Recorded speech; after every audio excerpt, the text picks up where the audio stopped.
ස්වාමින් වහන්සේ ඇයට දරුවෙක් ලැබෙන්න යන නිසා වේදනාවෙන් කෑ ගසනවා.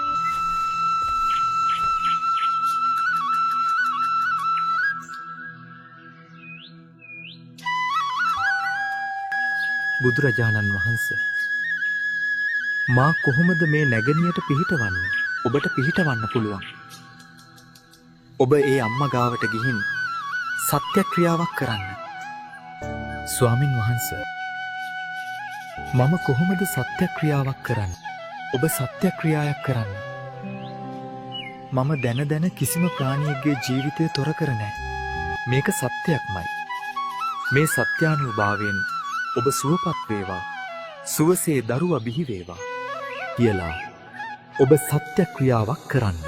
අනේ ස්වාමීනි, මම ඒ කාලේ කඩු අරගෙන ගිහින් කී දෙනෙක් මගේ අත් දෙකෙන් ජීවිත විනාශ කරලා ඇද්ද? මගේ මුල් ඇඟම ලේ වලින් තෙත් වුණා. ඉතින් මම කොහොමද ඔය වගේ සත්‍යක්‍රියාවක් කරන්නේ? අඟුලිමාල, ඒ කාලේ නේද? ඔබ බුද්ධ ශාසනයට ඇතුල් වුණාට පස්සේ, ඔබ පැවිදි වුණාට පස්සේ, ආර්ය ජාතියේ ඉපදුනාට පස්සේ පුංචි සතෙක්වත් මැරුවවද? මම බුද්ධ ශාසනයට ඇතුල් වුණාට පස්සේ පොඩි සතෙක්ගේ ජීවිතයක්වත් තොර කළ නැහැ. එය සත්‍යක්මයි. අඟුලිමාල, ඔබට පුළුවන් මේ සත්‍යක්‍රියාව කරන්න.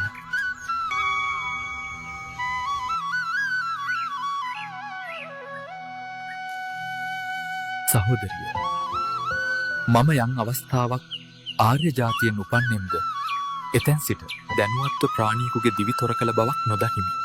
ඒ සත්‍ය බලයෙන් තොපට යහපතක්ම වේවා, දරු ගැබටද යහපතක්ම වේවා. මේ සත්‍ය බලයෙන් ඔබගේ දුක් සංසිඳේවා.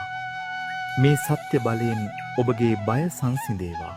මේ සත්‍ය බලයෙන් ඔබගේ රෝග සංසිඳේවා.